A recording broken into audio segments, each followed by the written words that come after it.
우리가 인생에서 무언가 의미 있는 일을 하려면 어떻게 해야 할까요? 수많은 자기 개발 서적이나 자기 성장의 대가들이 말하는 것이 있습니다. 목표를 세우고 시간을 관리하라라는 것이죠.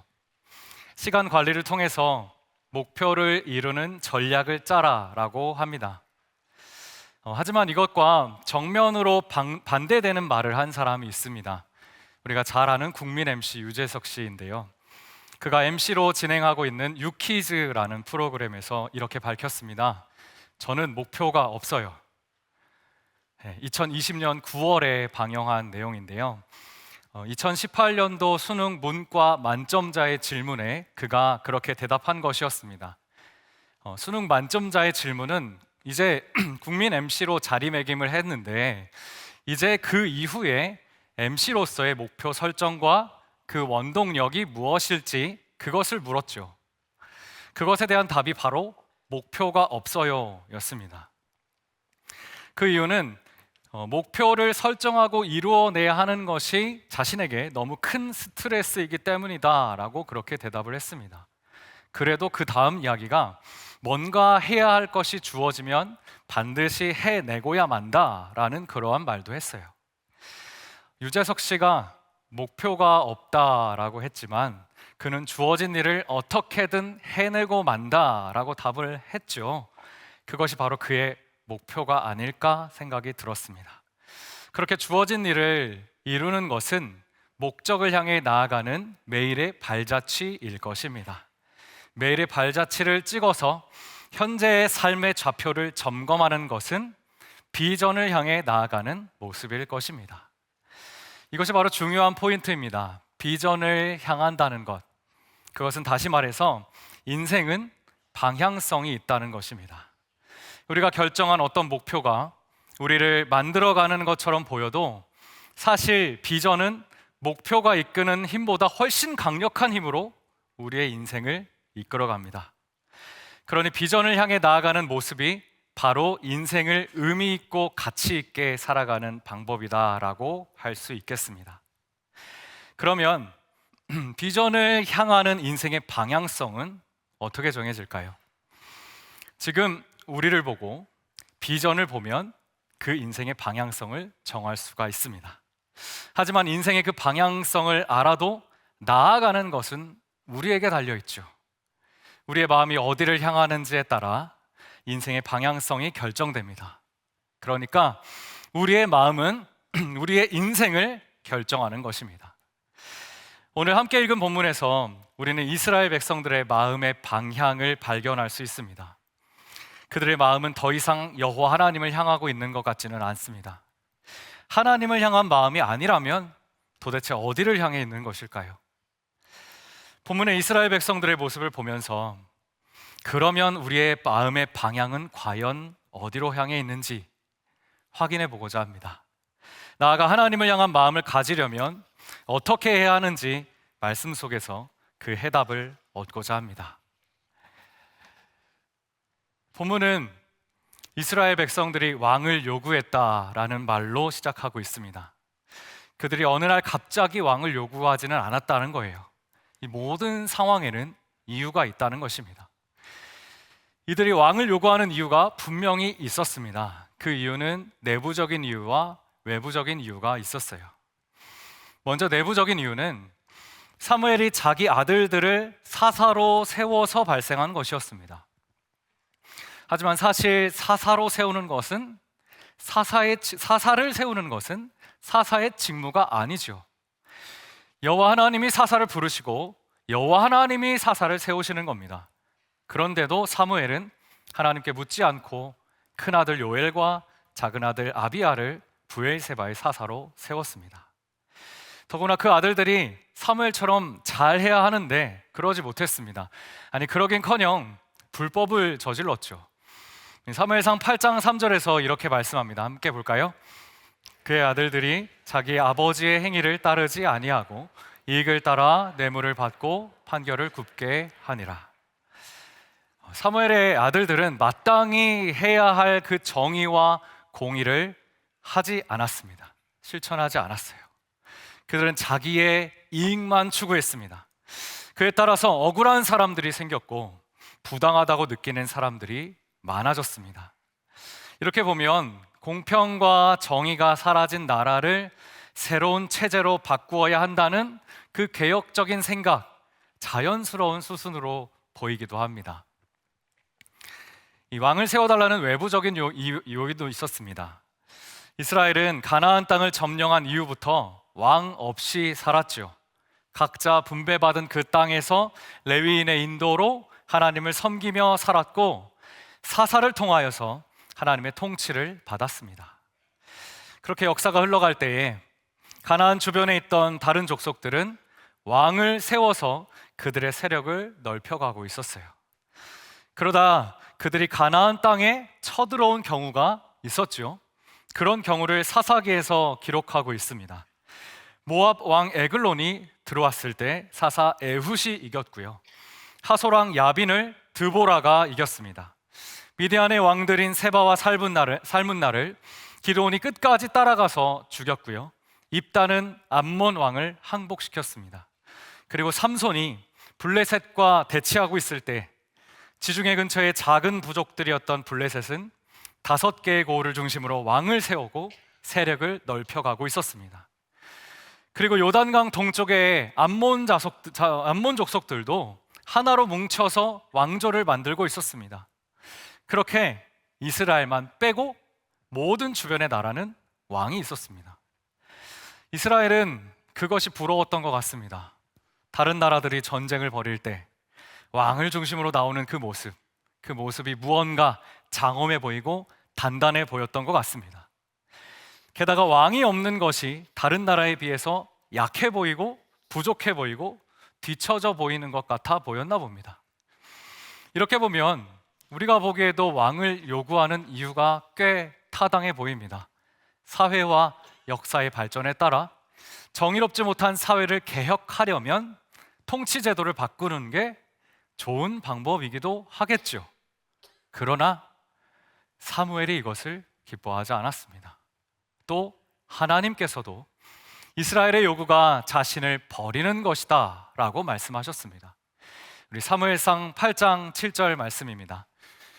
여호와께서 사무엘에게 이르시되 백성이 내게 한 말을 다 들으라.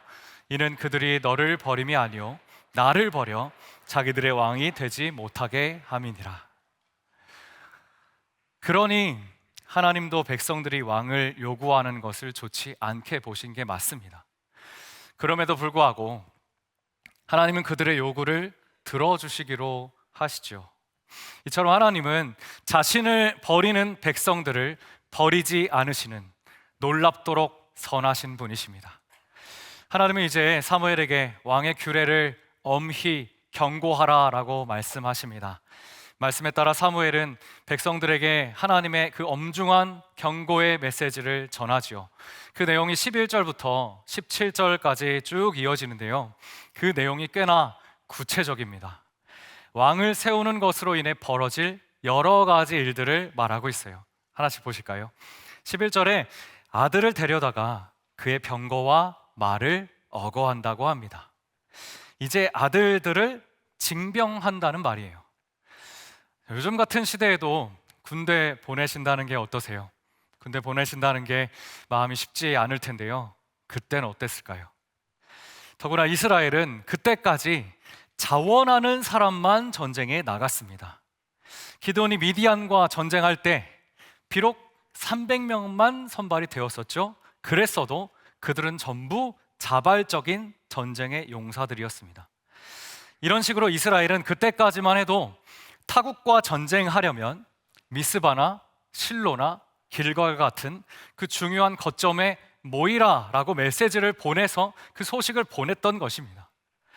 그리고 그 소식에 응하는 자들만 모여서 전쟁에 함께 나갔었지요. 그런데 이제 그게 아니라는 말입니다. 이제 아들들이 군대에 징병되어 억지로 군복무를 해야 한다라는 것입니다. 12절도 보시면 아들들이 왕이 소유한 땅에서 밭을 갈고 추수하게 되고 또한 왕의 무기와 군대의 장비를 만들게 됩니다. 딸들은 어떨까요? 13절입니다. 딸들은 향료 만드는 자, 요리하는 자, 떡 굽는 자가 됩니다. 단순히 이 가사 노동 수준이 아니라 왕을 위해서 왕궁에서 일하게 되는 것입니다. 아들들은 왕의 일을 해야 하고 딸들도 왕의 식사를 준비해야 합니다. 언뜻 보면 이 왕의 일이라고 하니까 이것이 나라 일이 되겠죠. 그래서 뭔가 나라 일 중요하게 하는 그런 공공근로처럼 보일 수도 있습니다. 이 공공근로가 좋은 일이죠. 하지만 이 맥락에서는 강제 노동의 의미로 사용되고 있습니다. 대가 없이 국가의 일을 해야 한다라는 그러한 의미입니다.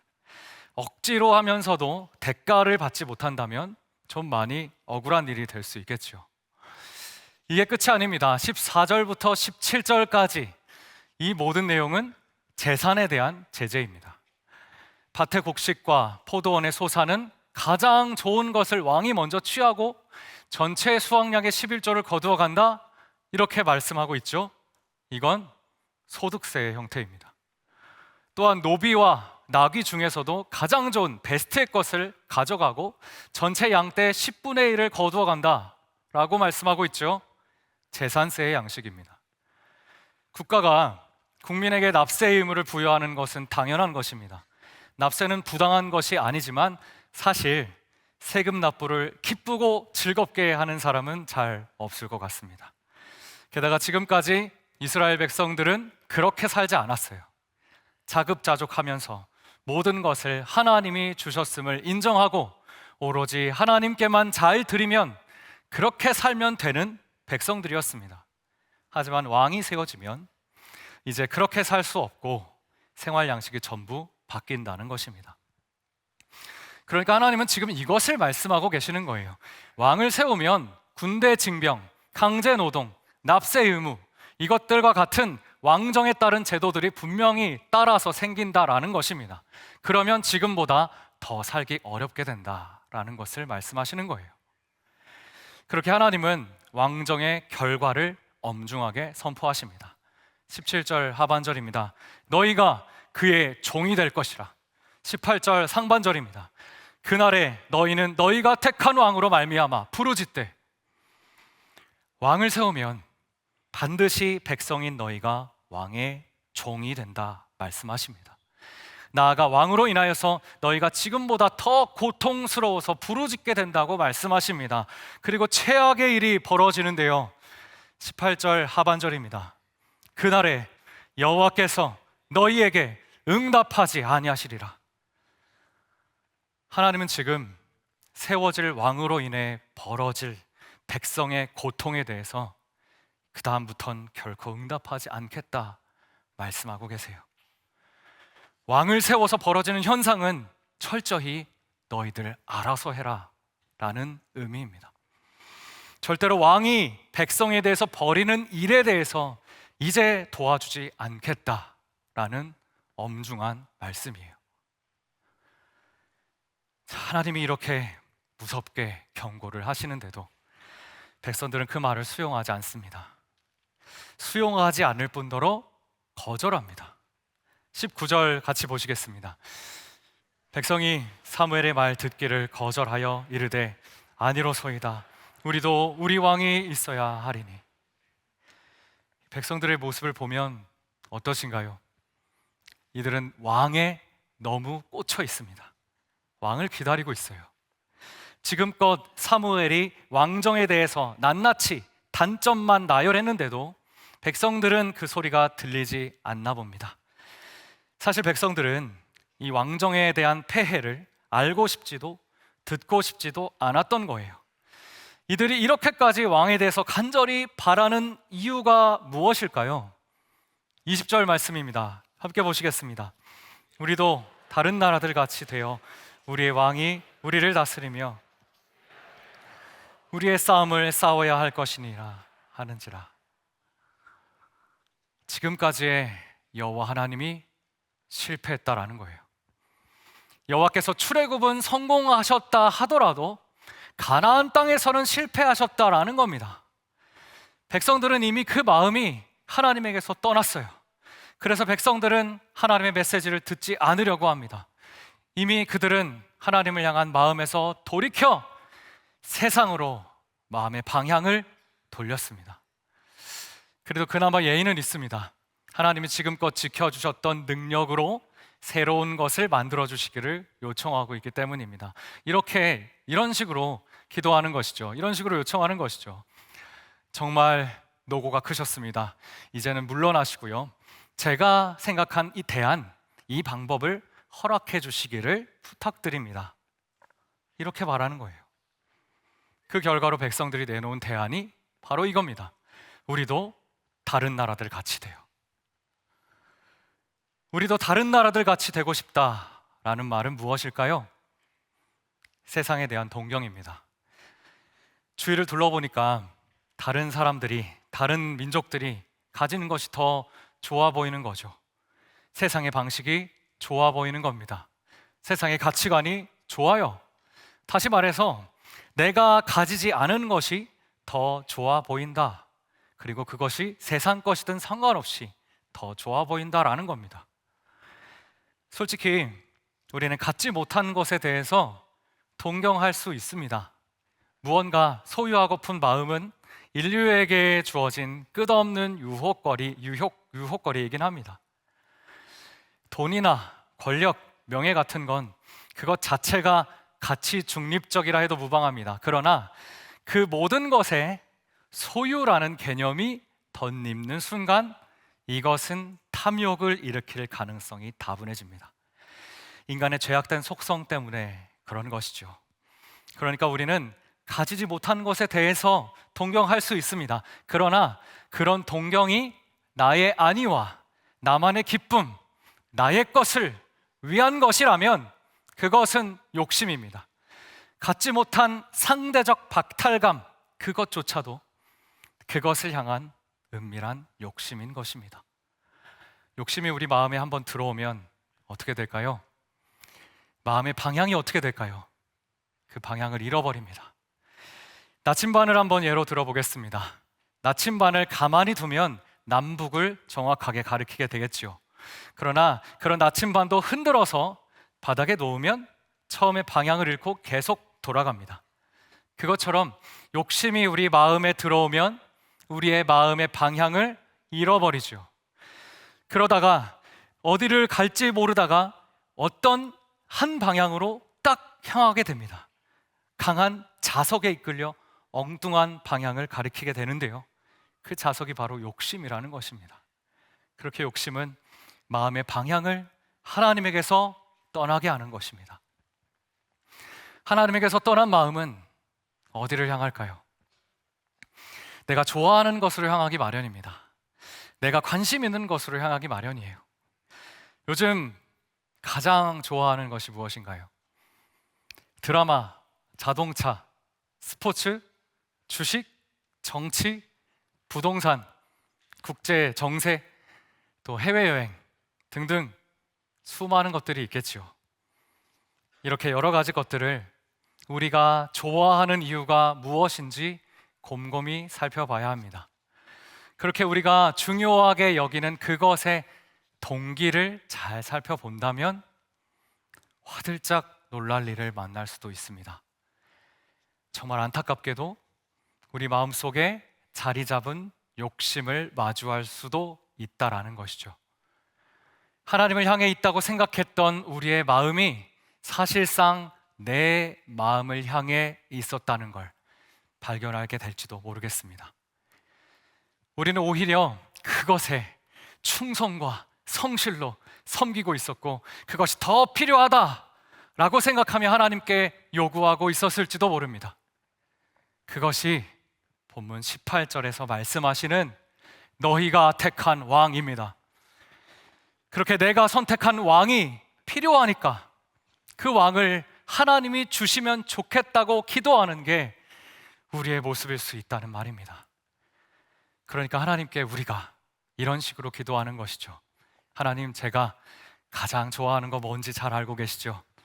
그것을 빠른 시일 내에 제게 더 많이 주시면 좋겠습니다. 하나님, 다른 사람들은 모두 다 그렇게 산대요. 왜 저만 궁색하게 살아야 하죠? 주님, 이건 정말 아닙니다. 다른 건 다 내어줄 수는 있어도 이것만 건들지 마세요. 이건 내 자존심이에요. 만약 이렇게 기도하고 있다면 우리는 내가 사랑하는 것으로 내 마음을 채우고 있는 겁니다. 하나님을 사랑한다고 말을 하면서 우리의 삶과 우리의 마음의 방향이 나 자신을 향하고 있는 겁니다. 그러니까 하나님으로부터 마음이 떠나면 결국 나 자신을 사랑하게 되는 겁니다. 지금 우리의 마음이 끌리는 방향이 하나님이어야 합니다. 그렇지 않으면 10중 8구, 아니 10중 9, 10은 나 자신을 사랑하는 것입니다. 그렇게 자기를 사랑하는 의도를 백성들이 명백히 보이고 나서 이들 백성이 주장하는 내용이 또 있었습니다. 우리 20절 다시 한번 읽어볼까요? 우리도 다른 나라들 같이 되어 우리의 왕이 우리를 다스리며 우리 앞에 나가서 우리의 싸움을 싸워야 할 것이니이다 하는지라. 그들은 왕이 우리 앞에 나가서 우리의 싸움을 싸울 것이라고 기대하고 있습니다. 이 백성들이 기대하는 왕의 모습이 바로 그런 것인데요, 왕이 백성들을 다스립니다. 그리고 전쟁에서 누구보다 앞서 나가서 전쟁을 진두지휘하고 끝내 승리할 것이라고 생각하는 것이죠. 왕은 그런 존재라고 보는 것입니다.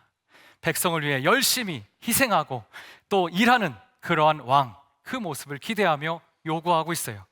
하지만 왕은 그렇게 하지 않을 것이다 라고 방금 전에 사무엘이 말했죠. 왕은 자기를 위해서 백성 위에 군림할 것이다 그렇게 말했고, 그 왕정제도 여러 가지의 폐해를 사무엘은 소개했습니다. 군사 징집, 강제 노역, 또 세금 징수와 같은 그런 일들도 말했어요. 그러나 백성들은 여전히 자기들을 위한 왕, 자기의 것을 위한 왕, 그것을 구하고 있습니다. 정반대의 말을 하고 있어요. 그러니까 사무엘의 말을 하나도 듣지 않은 것입니다. 어쩌면 전혀 들으려고 하지 않았을지도 모르겠습니다. 그만큼 왕이 필요하다는 자기 중심적 사랑과 그 욕심에 이끌려서 전혀 듣지 못하고 들으려 하지 않은 그러한 완고한 백성들이 되어버린 것이죠. 이미 하나님은 백성들이 왕을 세우려는 이유가 하나님을 버리려는 의도가 있는 것을 알고 계셨습니다. 그래도 하나님은 인내하시면서 사무엘을 통해서 왕정 제도가 바람직하지 않은 그 내용들을 일일이 다 하나씩 짚어가시면서 알려주셨죠. 하지 말아야 할 것들에 대해서 엄포를 놓으면서 경계하라 그렇게 말씀하십니다. 그렇게 끝까지 하나님이 백성들을 설득하고 계시는 거예요. 그런데 이렇게까지 하나님이 하시는 이유가 무엇일까요? 백성들을 사랑하기 때문입니다. 그러고 보니 하나님의 이런 모습 어디서 본 듯하지 않으신가요? 우리 아버지, 우리 어머니의 모습 같습니다. 자녀에게 가장 좋은 것을 주려는 부모의 모습 같습니다. 대부분의 부모님은 자녀를 끝까지 사랑하지요. 그래서 사랑하는 마음으로 자녀들의 인생을 바라봅니다. 그러다가 잘못하는 것 같으면 자녀보다 먼저 살아온 인생의 선배로서 전반적인 인생의 길을 두고 조언해 주지요. 그래도 그 말을 듣지 않고 계속해서 자기 좋을 대로 살아가면 시간과 정성을 들여 말 그대로 도시락을 싸들고 다니면서 바른 길로 가기를 권면합니다. 비록 부모가 스스로가 자랑할 만한 것이 없다는 생각, 그렇게 없다고 생각하는 부모여도 자녀에게만큼은 인생의 올바른 이정표를 제시해 주려고 노력합니다. 부모가 자녀에게 이렇게까지 하는 이유가 무엇일까요? 자녀를 사랑하기 때문입니다. 하지만 아무리 사랑하는 마음으로 그렇게 권면을 해도 그 말을 듣고 순종하는 건 자녀의 몫이죠. 순종하면 최소한 손해를 보지 않습니다. 그러나 본문의 이스라엘 백성들처럼 아무리 말을 해도 듣지 않고 들으려고 하지도 않으면 결국 관계가 무너지고 그 인생은 파멸이라는 결과를 초래하게 될 것입니다. 혹시 우리가 이렇게 하고 있지는 않은지요? 하나님의 말씀이 아무리 선포되어도 듣기는 듣는데 순종하지 않으려는 모습이 우리에게 있을 수 있습니다. 또한 우리 주변에 있는 하나님의 사람들, 그 사람들을 통해서 아무리 신앙의 권면을 들어도 그것은 나에게 해당되지 않는 말이다 라고 생각하면서 정반대의 말로 스스로를 변호하고 있을지도 모르겠습니다. 만약 여전히 내 마음속에 하나님 외에 필요하다라고 여기는 그것을 얻으려고 간청하며 기도하고 있다면 우리는 이스라엘 백성들의 모습과 별반 다르지 않습니다. 듣지 않으려는 모습은 결국 자기 주장만 옳다고 여기는 마음입니다. 이 마음은 역시 자신을 사랑하는 마음에서 나오는 행동일 뿐이죠. 결국 사무엘을 통한 하나님의 경고를 백성들은 수용하지 않았습니다. 19절 말씀처럼 하나님의 말씀을 거절했어요. 19절 상반절 말씀 보겠습니다. 백성이 사무엘의 말 듣기를 거절하여 이르되. 백성들이 사무엘을 통한 하나님의 경고 메시지를 거절한 이유는 하나님의 방법보다 이 땅의 방식이 훨씬 뛰어나다라고 보았기 때문입니다. 그뿐만 아니라 하나님의 방법이 유효하다라는 말을 결코 듣지 않으려는 마음의 고집이 있었기 때문입니다. 결국 그렇게 그들은 하나님을 거절하고 말았어요. 혹시라도 우리가 이 땅의 수려한 방식을 사모한다면, 그리고 하나님의 방법과 교회의 사역에 의구심을 품는다면 우리도 결정적인 순간에 하나님을 거절하고야 말 것입니다. 그렇게 되기 전에 세상에 대해 무언가 좋은 것이 없었나 기웃거렸던 마음을 접어 넣으시기를 바랍니다. 나아가 하나님을 향한 마음을 굳건히 붙잡기를 바랍니다. 그리고 무엇보다 지금도 우리를 사랑하시며 가장 좋은 방법을 말씀하시는 하나님을 의지하시기를 바랍니다. 그런데 하나님의 반응이 예상 밖입니다. 하나님이 이 백성의 요구를 허용해 주세요. 지금까지 하나님은 사무엘을 통해서 왕을 세우면 안 되는 이유를 낱낱이 말씀하셨어요. 더구나 그 말을 듣지 않고 거절하는 백성들 앞에서 그렇게 말씀을 해 주셨습니다. 그럼에도 불구하고 하나님은 이 백성들의 요구를 끝내 허용하십니다. 왕을 세우라고 하시죠. 22절 상반절 말씀입니다. 여호와께서 사무엘에게 이르시되 그들의 말을 들어 왕을 세우라 하시니. 어떻게 된 걸까요? 하나님이 마음을 바꾸신 걸까요?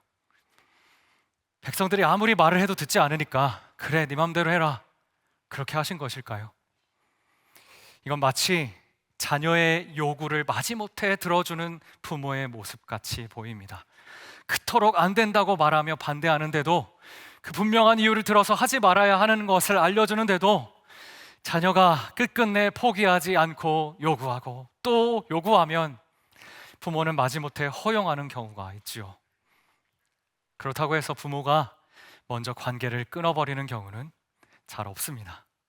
그 다음엔 어떻게 될지, 불편하진 않은지 전전긍긍하면서 자녀를 위해서 오히려 더 많이 간절히 기도하죠. 그게 보편적인 부모의 마음입니다. 지금 여기 본문의 하나님의 마음이 바로 그런 거예요. 하나님께서 마음을 바꾸신 게 아니라 하나님은 백성을 사랑하시기에 더 보살피시기로 작정하신 것입니다. 이제부터 백성들이 그토록 원하는 그 왕을 통해서 일하시려고 하나님의 통치 방법을 수정하시기로 결정하신 겁니다. 그렇게 하나님의 마음은 언제나 자기 백성들을 향해 있습니다. 마찬가지로 지금도 하나님의 마음은 늘 우리를 향하여 있습니다. 그러면 어차피 하나님이 이 왕정 허용해 주셨는데, 어차피 허용해 주실 바에 백성들이 처음에 왕을 세워달라고 요청할 때 그때 허용해 주셨을 수도 있었는데 왜 여러 가지 이유를 들어서 안 된다라고 말씀하셨을까요? 그건 하나님의 때에 맞지 않았기 때문입니다. 애초에 백성들은 왕을 세우는 일을 하나님께 묻지 않았습니다. 다짜고짜 사무엘에게 왕을 요구했죠. 사무엘상 8장 5절입니다. 같이 보겠습니다. 그에게 이르되 보소서 당신은 늙고 모든 나라와 같이 우리에게 왕을 세워 우리를 다스리게 하소서 한지라. 그러니까 백성들은 하나님보다 앞서려고 했습니다. 여호와 하나님을 그저 조상들의 하나님으로 여겼습니다. 한마디로 시대에 뒤떨어진 하나님이라고 생각했던 겁니다. 하지만 놀라운 사실이 있습니다. 하나님도 왕정 제도로 변경할 계획을 가지고 있으셨다라는 거예요. 일단 왕정을 허용해 주신 것이 그거 첫 번째 증거이고요. 또 다른 증거로 하나님이 모세에게 이미 말씀하셨습니다. 이스라엘의 왕을 세울 때 왕을 뽑는 방법, 그것에 대해서 신명기 17장 14절 15절에서 이렇게 말씀을 하셨습니다. 내가 내 하나님 여호와께서 내게 주시는 땅에 이르러 그 땅을 차지하고 거주할 때에 만일 우리도 우리 주위의 모든 민족들 같이 우리 위에 왕을 세워야겠다는 생각이 나거든 반드시 내 하나님 여호와께서 택하신 자를 내 위에 왕으로 세울 것이며. 하나님은 백성이 왕정 제도를 요청할 것을 알고 계셨어요. 하지만 실제로 백성이 왕정 제도를 요청하게 되는 그때의 그 방식이 하나님께 무례했습니다. 하나님의 뜻을 여쭈어보는 방식이 아니라 무작정 이제 퇴진하라 라는 그런 강요였기 때문입니다. 하나님은 그분의 시간표에 맞추어 이스라엘의 통치 방식을 사사시대에서 왕정시대로 바꾸실 계획이 있었습니다. 시대의 발전에 따라 하나님은 왕정 제도로 바꾸어 이스라엘을 통치하시며 하나님의 나라를 굳건히 구축하셨을 것입니다. 왕정 제도의 폐해도 이미 다 알고 계시는 분이시기에 하나님께서 왕정으로 통치하실 때에 그 단점을 최소화시켜서 통치하셨을 것입니다. 그러나 이스라엘 백성들이 그걸 기다리지 못했어요. 하나님보다 앞서 행하면서 하나님의 통치 방법을 무시했습니다. 따지고 보면 이 모습도 하나님을 사랑하지 않는 모습이죠. 자기의 생각이 중요하고 자기의 주장이 누구보다 앞서야 한다고 여기는 그렇게 행동하는 그러한 모습입니다. 이건 자기 자신을 사랑하는 모습이죠. 에베네셀에서 여호와 하나님이 지금까지 도우셨다라고 고백했지만 이제는 여호와 하나님이 거기까지 도우셨으니 이제 그만하시고 역사에서 나와보시라고 몰아내는 겁니다. 그렇게 백성은 하나님을 향한 사랑의 모습이 전혀 없습니다. 그래도 너무 가슴이 미어지는 건 하나님은 그 백성들이 자신을 버린다고 하여도 결코 백성을 버리시지 않으시는 사랑의 하나님이라는 사실입니다. 하나님은 그렇게 우리를 포기하지 않으시며 우리를 버리지도 않으십니다. 그런 하나님이신데 우리는 정작 하나님이 필요할 때만 하나님을 찾고 있었던 건 아닐까요? 필요할 때만 찾는 건 하나님을 의지하는 모습이 아닙니다. 더욱이 이스라엘 백성들처럼 우리도 하나님의 뜻에 맞지 않는 걸 무례하게 요구하고 있다면 우리가 하나님의 마음을 아프게 하는 장본인이 되기도 남겠죠. 이제부터는 기도할 때마다 하나님이 주시는 마음을 무시하지 말아야 합니다. 예배할 때마다 성령께서 말씀하시는 그 생각을 마음 한구석에 접어두는 것 이제 그만해야 합니다. 또한 기도하는 제목마다 하나님이 주시는 그 응답에 즉각 순종해야 합니다. 그것이 하나님께 마음의 방향을 둔 사람의 행동입니다. 하나님은 이제 사무엘을 통해서 이스라엘 백성들에게 또 다른 기회를 주십니다. 22절 하반절입니다. 같이 읽겠습니다. 사무엘이 이스라엘 사람들에게 이르되 너희는 각기 성읍으로 돌아가라 하니라. 왕을 세우라고 허용해 주신 하나님은 백성들에게 이번만큼은 그때를 기다릴 것을 명령하고 계십니다. 각기 성읍으로 돌아가라고 하시죠. 하나님은 왕을 세워주신다는 그 약속을 하시고서 이제 왕이 누구인지, 왕을 언제 세울 것인지 그것은 기다리며 나에게 맡기라고 하십니다. 우리에게도 하나님은 새로운 기회를 주십니다. 하나님의 시간표에 따라 살고자 한다면 하나님의 때를 기다려야 합니다. 하나님의 약속을 기다려야 하고 하나님이 행하실 것을 기대해야 합니다. 그렇게 해야 우리가 하나님을 사랑하는 사람이라고 증명할 수 있습니다. 그렇게 주님의 시간을 기다리며 순종하는 사람이야말로 하나님을 의지하는 사람이라는 증거가 될 것입니다. 하나님을 의지하는 것이 무엇일까요? 하나님을 향한 그 마음을 신실하게 지켜나가는 것입니다. 또한 하나님을 늘 사랑하는 것이고 하나님의 말씀을 따르는 것입니다. 그렇다면 지금 하나님을 의지하면서 살고 계신가요? 때론 우리에게 고난이 찾아옵니다. 갑자기 들이닥친 건강의 적신호로 생활이 마비됩니다. 손 쓸 수 없이 밀려오는 재정적 압박에 삶을 비관합니다. 여러 번 도전했던 취업과 입시의 문턱에서 자꾸 낙방합니다. 기도하며 몸을 준비해도 우리 가정에 아이를 주시지 않습니다. 이럴 때 우리의 마음은 어떠신가요? 하나님, 정말 나를 사랑하는 게 맞나요? 하나님 선하신데 도대체 저에게 왜 이러세요? 이렇게 원망이 나오는 게 사실입니다. 그러나 본문의 이스라엘 백성들처럼 그런 상황 속에서도 하나님을 끌어내리지는 말아야 합니다. 이스라엘 백성도 이렇게 하죠. 하나님, 이제 그만하세요. 제가 보니까 지금 이 세상에선 그렇게 살다간 다 망합니다. 제 생각엔 이게 필요해요. 그러니까 하나님, 지금 이거 주시고 이제 그만하시고 물러나세요. 아닙니다. 선하신 하나님은 지금도 우리를 사랑하십니다. 지금도 우리를 위하여 열심히 일하고 계십니다.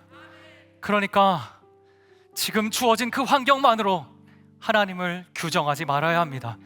오히려 신실하신 주님을 신뢰하며 오늘을 해석해야 합니다. 나아가 십자가 바라보며 놀라운 지혜와 완전한 승리로 우리를 승리케 하실 예수 그리스도의 복음을 바라봐야 합니다. 이것이 바로 하나님을 의지하는 것입니다. 앞으로 무슨 상황이든지 어떤 일이 있든지 우리의 마음을 하나님께로 향하고 하나님만 의지하시기를 주 예수의 이름으로 간절히 축원합니다. 찬양하겠습니다. 오소서 주님, 나의 마음을 선한 것 하나 없습니다. 그러나 내 모든 것 주께 드립니다. 사랑으로 안으시고 날 새롭게 하소서. 오소서 주님, 오소서 주님, 나의 마음을 선한 것 하나 없습니다. 그러나 내 모든 것 주께 드립니다. 사랑으로 안으시고 날 새롭게 하소서. 주님 마음 내게 주소서. 내 아버지 주님 마음 내게 주소서. 나를 향하신 주님의 뜻이 이루어지도록 주님 마음 내게 주소서. 주님 마음 내게 주소서. 주님 마음 내게 주소서. 내 아버지 주님 마음 내게 주소서. 나를 향하신 주님의 뜻이 이루어지도록 주님 마음 내게 주소서. 내게 사랑을 가르치소서. 내게 사랑을 가르치소서. 당신의 마음 살아가게 하소서, 살아가게 하소서. 주의 성령 내게 채우사 주의 길 가게 하소서. 주님 당신 마음 주소서, 주님 마음 내게 주소서. 주의 성령 내게 채우사 주의 길 가게 하소서. 주님 당신 마음 주소서, 주님 마음 내게 주소서. 주님 마음 내게 주소서.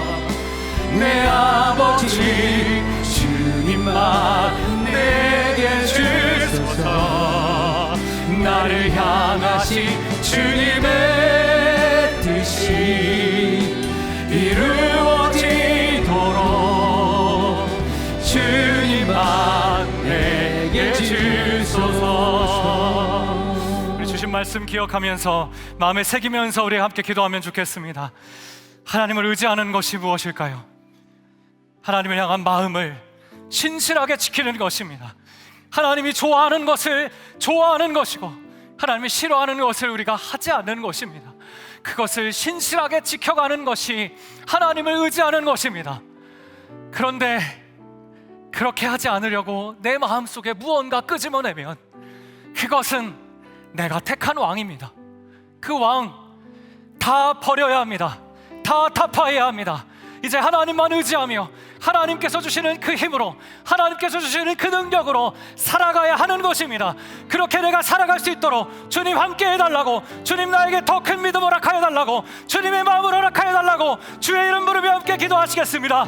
주여, 사랑의 주 하나님 아버지 감사합니다. 하나님께서 허락하시는 은혜 가운데 아버지 하나님 우리가 주님을 의지하며 나아가기를 결단합니다. 아버지 하나님 우리가 주님을 바라보며 나아갈 때 내가 세운 왕, 내가 택한 왕이 다 그 사이에서 사라지게 하여 주시고 온전히 하나님께서 주시는 그 마음 가지고 신실하게 주님만 바라보며 나아갈 수 있도록 주여 역사하여 주옵소서. 아버지 하나님과 마음의 방향이 나를 향한 것이 아니라 하나님을 향한 마음으로 온전히 더 나아갈 수 있도록 매 순간마다 점검하며 하나님을 의지하며 나아가는 주의 거룩한 자녀 될 수 있도록 주님 함께 하시고 인도하여 주옵소서. 믿음을 더하여 주시옵소서. 주님 마음을 더하여 주시옵소서. 그래서 주님을 바라보았을 때 하나님만 의지하며 나아가는 거룩한 주의 자녀 될 수 있도록 주여 함께 하여 주옵소서. 사랑과 능력의 하나님 감사합니다. 하나님 우리가 말씀을 듣고 다시 한번 우리의 모습을 돌아봅니다. 하나님, 내가 하나님을 섬긴다 말하면서 다른 어떠한 그것을 가지고 있었다면 주님 용서하여 주시옵소서. 내가 택한 왕이 있었다면 하나님 그것을 부수게 하여 주시옵소서. 하나님 세상 사람들에게, 다른 사람들에게 하나님을 선택하고 하나님을 향하고 있다고 그렇게 말하면서 사실은 내가 다른 그 모든 것을, 그 어떤 것을 내가 마음에 품고 있었습니다. 주님 용서하여 주시고 이제 그 모든 것 버리게 하여 주시옵소서. 하나님만 의지하게 하여 주시옵소서. 그래서 하나님만 의지하면서 주님만 바라보면서 세상 모든 것들 어떠한 어려움이 온다 할지라도 하나님께서 이기게 하시고 하나님께서 승리하게 하실 것을 믿으며 나가는 하나님의 거룩한 믿음의 사람 될 수 있도록 주님 역사하여 주시옵소서. 그렇게 인도하실 주님을 찬양하며 주님을 사랑합니다. 예수님의 이름으로 기도드립니다. 지금은 우리 주 예수 그리스도의 은혜와 성부 하나님의 크신 사랑과 성령의 충만하심이 세상과 자신만을 사랑하는 생각에서 벗어나 하나님을 사랑하며 하나님만 온전히 의지하기로 결단하는 주께서 사랑하시는 모든 주의 자녀들과 그 인생길 위에 영원토록 함께 있기를 축원하옵나이다. 아멘.